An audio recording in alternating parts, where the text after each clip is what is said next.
Thanks, Marcus. Hi, everybody. I hope everybody's well. It's good to see a few different faces for a change. So those of you who don't know, I'm Tim. I'm interim leader of the S&HP Research Group, Sport and Performance Research Group. So all I'm going to do is give you a bit of an update on where we've gotten to so far this year in the with the research group. For context, I want to sort of start where I sort of left off in June when we were at the away days. So those who were there might have seen these couple of slides. If not, and they're new, then great. So we've developed this new research group with a vision to establish a leading profile in applied research consultancy and education, with a mission around understanding and optimizing human performance through scientific inquiry, a mouthful, and to work with industry and academic partners to produce high quality sport and exercise science research that advances the understanding of sport and human performance and underpins our. Okay, so we've got a clear vision and mission that we're working towards. Now, the way we've established the group, we've set the group up, like I say, it is a new research group that's come out of the Centre for Sport and Exercise Science, is around these four very broad research themes. One around pedagogical science, one around children and young people, human performance and athlete well-being, and sport and performance cultures. Now, as I said back in June, they're by no means set in stone, and in no way exhaustive either. So we've got various other themes that currently sit within one of these four sort of general themes that are starting to almost establish themselves as themes in their own right. And I'll talk about a few of those as we go along, no doubt. The idea being that each of these research themes can become an impact case study. We can collect the data for impact case studies for REF in 2020, whenever it is. So to operationalize the strategy that we've developed around the group, we've got a set of principles that conveniently spell out the word prime, and we've got an idea around developing our people, producing high quality research, having impact, bringing in money, and developing our environment. So I'm going to take you through where we've got to in each of those since June. Obviously, we've had a few things that might have gotten in the way. So developing our people. Okay, so we've gone from 3.4 FTE to 2.4 FTE. We've lost mass from our core research staff, but one of the things we've been really keen on doing in this group is building our collaborations and building engagement from staff who aren't necessarily research staff, but are part of the teaching team. So far we've got 42 members of staff who are part of our email distribution list, who are engaging, who are talking to us regularly about the research group. And we've got 15 members of those staff who are actively engaged with the group and doing research that falls under the remit of sport and human performance, which is great. You know, we're starting to build this critical mass of people, this critical mass of sport and exercise science research. So one of our next jobs, and we've just started this, is to start looking how we can establish the training and development needs for each of these individuals, whether it's mentoring, whether it's work on or some help with bid writing, for example. So looking at what everybody's getting up to and how we can then help them to get on with their research, to facilitate them in doing their research. Number two, producing high quality research. I don't expect you to be able to see the Excel sheet there. But one thing that we've started doing right from the get-go with this group is to try and log what it is that's going off in the group. And so far, logged on this this research spreadsheet, we've got 37 published papers. We've got 19 in press and 18 in review. So not bad for a new group. Okay. Having impact. Okay, so this is one of the big things that we're about. We like to be applied. We want to have impact. We want our research to actually make a difference. And I've stuck up there a couple of infographics that have been developed out of a project that I'm doing with Maxine Gregory and other colleagues in the Sport Industry Research Group, and with Sport England and their Teacher Training Consortium. So this was work that we're collecting data on. We're doing an evaluation of a programme. And this was work that went out prior to students going back to school in September. And it was all around how you can engage students in physical activity, particularly around the restrictions that they've got at the minute with COVID. So it was a bit of a sidetrack from the main aim of the programme, but it's real research that's having impact. It's going out there and it's actually making a difference. Bringing in money. So we know that this is going to be a difficult task this year. We're a newly formed research group, for starters. We've got the COVID-19 pandemic going on, which makes it very difficult to do some of the work that we would like to do. But on the other side of that, we've got a real good pipeline. We've got contract research bids being won. I've stuck one in there, UK Sport bid that, again, we've won with the Sport Industry Research Group around inclusion. And we've got 2 Leverhulme Trust bids that have gone in recently, both from members of teaching staff. And we've got a lot of work going on now with AWRC. So those collaborations are really starting to come to the fore. And we've got a nice pipeline that we hopefully can take advantage of in the future. Developing our environment. So according to REF, this is all around sort of vitality and sustainability of the research group. More than that, for me, I want it to be around developing a supportive and inclusive environment that we can all be part of and you know, be doing our research within. And we've started a couple of things that we can sort of tag onto this environment title, things like corridor conversations. So we've only had one of these. It's a very basic drop-in session, 15 minutes, talk about whatever you want. We did it. I thought it was great. We had a small group of us sat and talked about various things. I think we might even have talked about research for a small part of it. But this is something that I'm hoping to carry on, so try and get more people engaged in that. We're doing an audit of current resource in an attempt to try and understand what support people need. So it goes back to what I was talking about with the people, but looking at what support we can provide to individuals, whether that's mentoring, etc. Also under the environment group, so we've currently got 18 PhD students. We've got the new GTA that's hopefully coming in soon that will be attached to the group. We've got 2 new self-funded PhD positions being discussed at the minute. We're also providing placement students and project supervision from within the research group. So, really trying to hit all the angles on the sort of integration bit, the collaboration with the teaching team as well as the other research groups. So we talked about operationalizing it a little bit and what we're trying to do.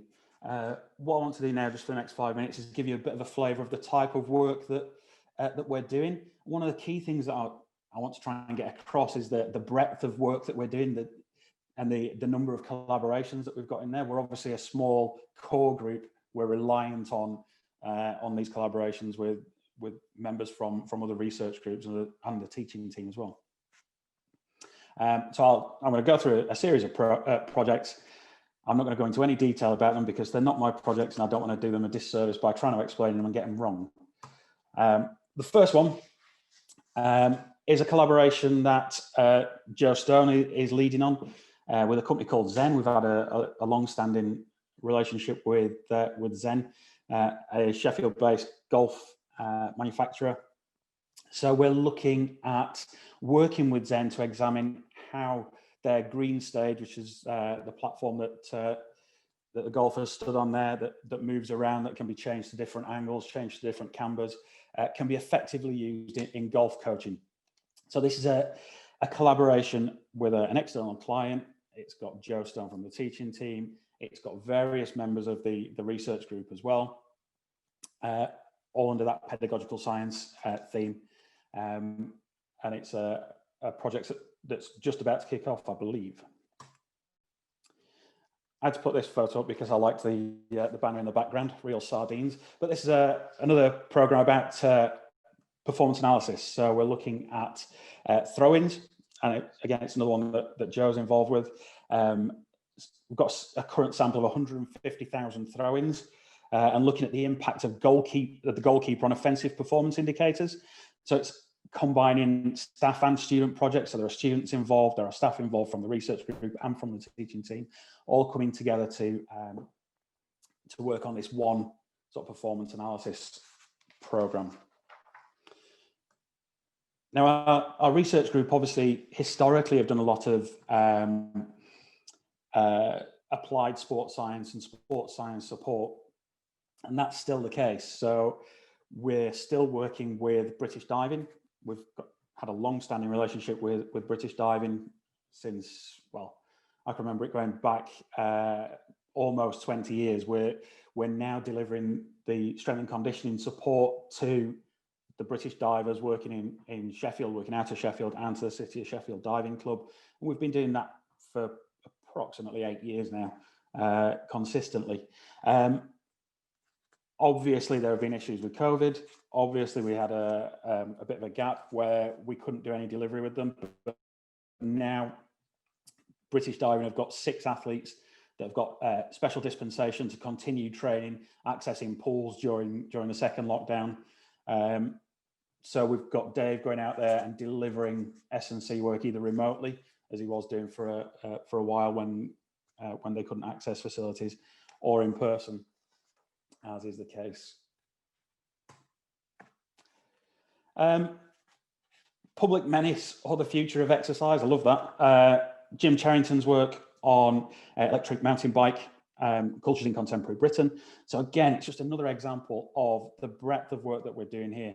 A mixture of qualitative and quantitative work, looking at understanding the role of skill acquisition and adapting to new technologies, etc. Evaluating moral and ethical and environmental tensions between e-mountain bikers and other countryside users. You know, there's a breadth of research with just under that one title. And examining job crafting and burnout in international football coaches. So again, a totally different type of program of work, led by James Rumbold. This is one of the Lever Hume bids that have gone in. So it's a 2-year project looking at conducting qualitative study in UEFA Pro licensed football coaches in collaboration with the Dutch Football Association. So it's, you know, yet another type of work that we're doing, another type of research that we're doing, and another group of researchers who are collaborating across the group. Typical sports science participants here. So we've got in the police. So we're looking at, this is a piece of work led by Alan Ruddock. So we're looking at the body armor and the thermoregulation response to wearing this body armor. So developing stress alleviation, education, and strategies for these guys and girls who are going out there with big, thick thermal or very hot body armor on. And one that I alluded to earlier. So this is our secondary teacher training program that we've been working on with Sport England for what seems like an age now. It's actually into its 2nd year now, I think, finished in 2022. But basically we've got every secondary school in England has been given the opportunity to be part of this program of work. Sport England are providing funding for them to develop interventions to increase or improve the experience that students get of PE, physical activity, and school sport. It's involved various different things, but the big thing at the minute is a survey that we're doing with all these students. So we've currently got over about 110,000 student responses, probably about 10,000 staff responses in there from schools across the country. We're about halfway through the program, so we expect that to at least double, and that's just baseline data. We'll then get follow-up data from that as well. So we've got a massive database of attitudes and experiences of these students and staff that we can delve into. And again, that's another collaborative piece of work. So that's members of staff from Sport and Human Performance Research Group, the Sport Industry Research Group, and then we've got Sport England, the Activity Alliance, the Youth Sport Trust, Association for PE, Department for Education. So it's a massive collaborative piece of work. So that's a very, very brief overview of the type of things that that we're doing within the research group. A little bit about where we've come from, a little bit about where we're going, hopefully, and where we've gotten to so far. Obviously, things have been quite difficult, but you know there are some real positives. That pipeline that I mentioned, the number of people who are getting involved, the engagement from our teaching staff, and people wanting to be part of the research group. I just want to draw your attention to something else that's going off, and it's a La Trobe University Partnership Symposium. So it's La Trobe and SHU. Our very own Professor Keith Davids is doing a keynote, I believe, is it tomorrow morning? No, December the 3rd, about 8 o'clock in the morning, with Martin, Ben and Joe all presenting as well. There's a webinar registration link there. I'm sure if you need any more information, then one of those guys will be able to let you know. And I also just want to draw your attention to this handsome young chap who is our subject group research coordinator. And for anybody who would like to be part of the group, would like to engage in the group, then feel free to contact either Joe or myself. And I've put Arthur's phone number on there, so you actually have to go and look it up. It wasn't an error on my part, I promise. Feel free to get in touch with him. Feel free to get in touch with me if you've got any questions, or if you've got any questions now, I would be happy to go through them. Thanks, Tim. That's very good, great broad overview of the work that you're conducting there. So thanks so much. So I get the opportunity just to, I'm mindful of time a little bit. I was wondering if we have any quick questions from the floor quickly. I think I have a quick one. I was just interested with the Sport England study on just engaging students in physical activity. I was just wondering what were the best methods that you were able to find for engaging in activity? Don't know yet. I mean, we're 18 months into a 3-year project. Okay. The work's it's different in that it's been very bottom up. So there's no prescriptive no prescription from Sport England. It's very much there's some money. What would you like to do with it? How would you like to engage your students? And it's very context specific. There are various generic things like making sure students feel included in PE, making sure they have a choice of the types of activities that they want to do and the groups that they're in, whether they want to be competitive or not. So there are some generic things, but the actual interventions themselves vary so much. I mean, there are 3,500 secondary schools in England, and I reckon we've got about 3,500 different interventions. So it's, yeah, it's interesting. That's really interesting. That. Have we got any other questions from Tim? Straight quickly. Okay, brilliant. You're off the hook, Tim. Thanks so much for your talk this afternoon.